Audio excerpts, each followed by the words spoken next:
Perfeito. Muito bom, Elô. Perfeito.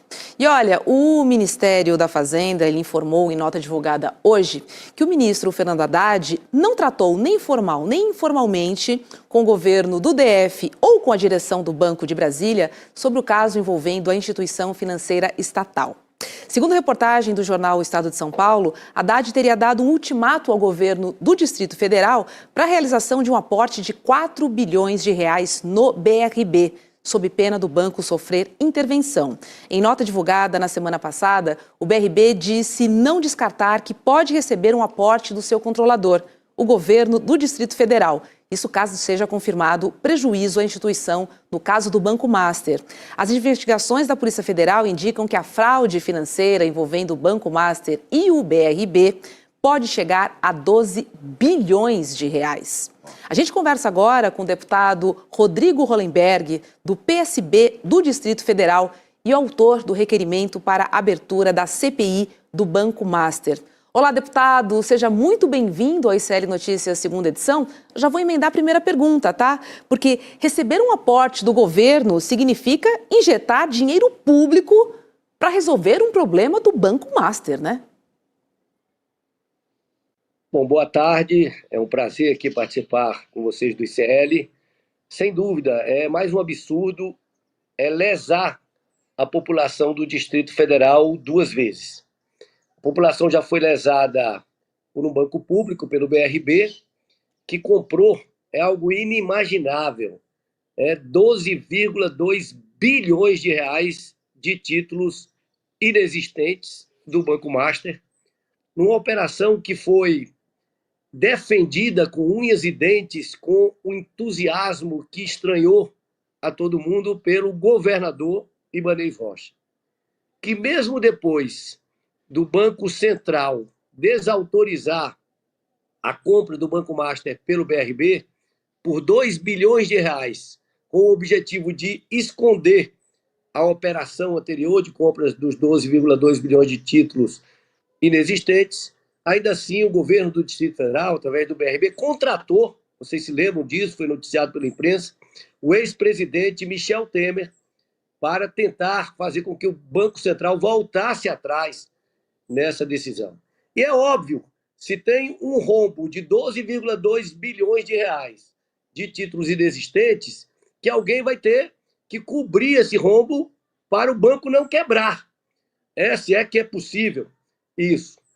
E agora apareceu o governador Ibanez Rocha, que era o grande garoto propaganda dessa operação, dizendo que vai ter que apertar os cintos no Distrito Federal, que a arrecadação vem diminuindo, porque o próprio presidente atual do BRB reconheceu que o controlador, que é o governo do Distrito Federal, vai ter que fazer um aporte bilionário no banco para cobrir o rombo. Agora vejam vocês, no final do ano passado, o Hospital da Criança, o último hospital construído em Brasília, no meu governo, um hospital referência para o mundo todo, como disse o secretário-geral da OMS, teve que fechar 79 leitos, inclusive vários leitos de UTI, por falta do repasse de algo em torno de 79 milhões de reais.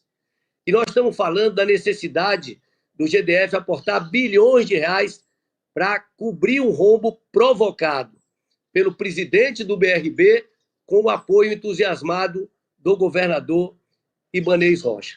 E me estranha muito que nessa última decisão do ministro Toffoli, de bloqueio de bens, de sequestro de bens, que estando o BRB com esse rombo de bilhões de reais provocados pelo presidente com o apoio do governador, por que o presidente Paulo Henrique e o governador Ibanez Rocha não tiveram os seus bens bloqueados ou sequestrados também para cobrir parte desse rombo bilionário que eles provocaram no BRB? Então, são muitas questões que precisam ser explicadas e a população do Distrito Federal tem o direito de saber o que foi efetivamente feito, quem são os responsáveis, para que eles possam ser punidos, tenham seus bens sequestrados, para que pelo menos parte desse enorme prejuízo do BRB possa ser reduzido.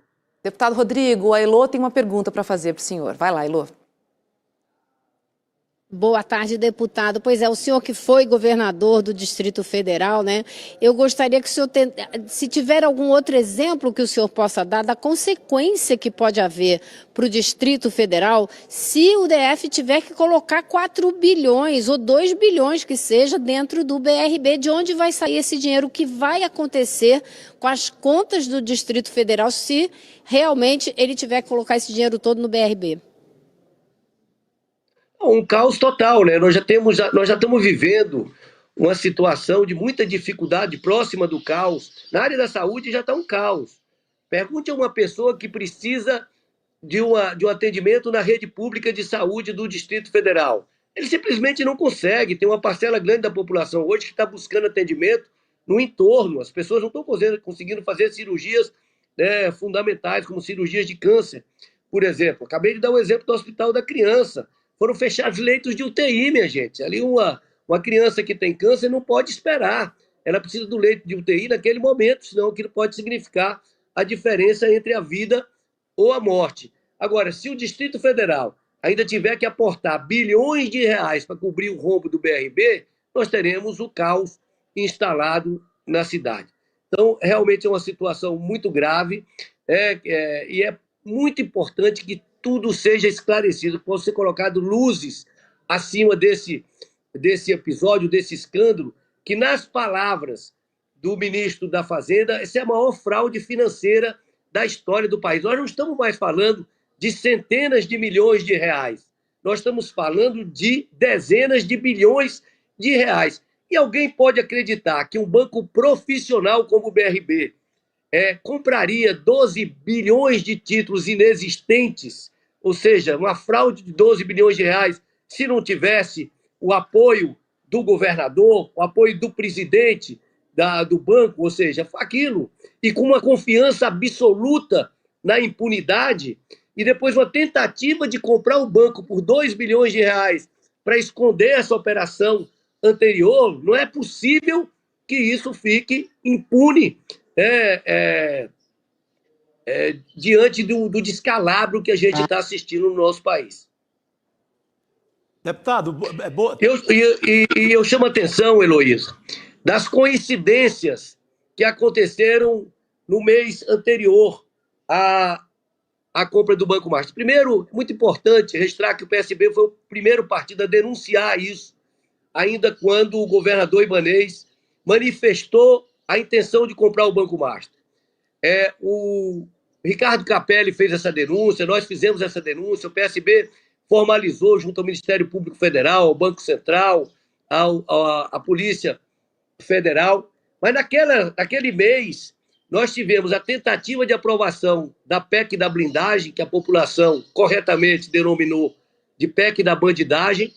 Nós tivemos a tentativa de esvaziamento dos poderes das atribuições da Polícia Federal, e nós tivemos uma articulação do Centrão no sentido de colocar para votar um projeto de lei, colocar em urgência um projeto de lei para permitir a substituição de diretores do Banco Central como uma última tentativa de pressão junto àqueles diretores que estavam analisando a possibilidade de compra do Banco Master pelo BRB. Ou seja, isso não são meras coincidências. Daí a importância de se instalar uma CPI, de se aprofundar nessa investigação com serenidade, com seriedade, com firmeza, para poder identificar os responsáveis, punir os responsáveis e buscar medidas legislativas que possam evitar esse tipo de fraude com essa facilidade que foi feita pelo Banco Master. Claro, todos nós sabemos que só chegou aqui graças a todas essas intervenções políticas que permitiram essa maior fraude bancária da história do país. Pois é, deputado Rodrigo, de fato, né? Temos aí um sistema financeiro em xeque, né? Tá todo mundo com medo. A gente não sabe o que a gente faz com o nosso dinheiro e muitas vezes a gente nem sabe onde o nosso dinheiro foi investido. Então aí temos duas frentes muito difíceis. Um banco público, né, deputado? Um banco público que exige o maior zelo do mundo. Agora, eu gostaria que o senhor explicasse para quem não acompanha a política do DF, do Distrito Federal, qual é a relação tão assim íntima entre o o Vorcaro, dono do Banco Master, e o governador Ibanez Rocha, que faz com que se pense num negócio como esse, que daria um enorme prejuízo de 12 bilhões ao povo do Distrito Federal. De onde vem essa relação, deputado? Olha, eu já procurei imaginar de tudo. Qual seria o interesse legal, efetivo, legítimo do BRB de comprar o Banco Master, que era um banco que todos no mercado, já sabiam e já sinalizavam dos problemas graves que o Banco Master tinha. Depois nós tivemos a Operação Carbono Oculto. A Operação Carbono Oculto demonstrou que a casa onde o Vorcaro fazia relacionamento político era paga por um fundo que era controlado pelo PCC. Agora, recentemente, nessa última operação, estão cada vez ficando mais claros vários laços desses fundos que também negociavam com o BRB vinculados ao crime organizado. Então, assim, é claro que a gente precisa comprovar isso, mas a minha intuição é de que certamente isso era um negócio em que particulares estavam ganhando muito dinheiro, fortunas, centenas de milhões de reais, né, numa grande negociata envolvendo um banco público, envolvendo um banco falido com vários laços, digamos assim, com fundos que agora a Polícia Federal está demonstrando que tem vínculo com o crime organizado. Pois é. É muito grave. Deputado, eu sei que a gente está bem... Eu sei que a gente está bem apertado de tempo aqui, mas eu queria que o senhor me dissesse, se for possível rapidinho, quantas assinaturas o senhor já conseguiu para essa CPI do Banco Master e se o senhor acredita que vai ser possível convencer o presidente da Câmara, Hugo Mota, a instalar essa CPI. Olha, nós já temos, até a última vez que eu olhei, nós já tínhamos 185 assinaturas, colhi muitas assinaturas agora no período de recesso. Nós apresentamos esse pedido de CPI, fomos o primeiro ainda no final de novembro. Nós temos assinatura de membros de praticamente todos os partidos da casa, e eu pretendo, na semana que vem, procurar o presidente Hugo Mota. É da necessidade, eu acho que isso era vergonha para o Congresso Nacional, se o Congresso Nacional se omitir e não fazer a investigação que todas... Perdemos o deputado Hollenberg, mas, enfim, vamos aguardar, né, para ver se essas assinaturas realmente se concretizam. Quem sabe aí vem aí mais uma CPI. Ele voltou? Voltou. Tudo isso. Deputado, a gente perdeu o senhor num pedacinho aí da sua fala, mas já temos quantas assinaturas mesmo até o momento? 185 assinaturas na última vez que eu consultei, assinaturas de membros de todos os partidos, e praticamente todos os partidos da casa. Tá ótimo, deputado. Obrigada, viu?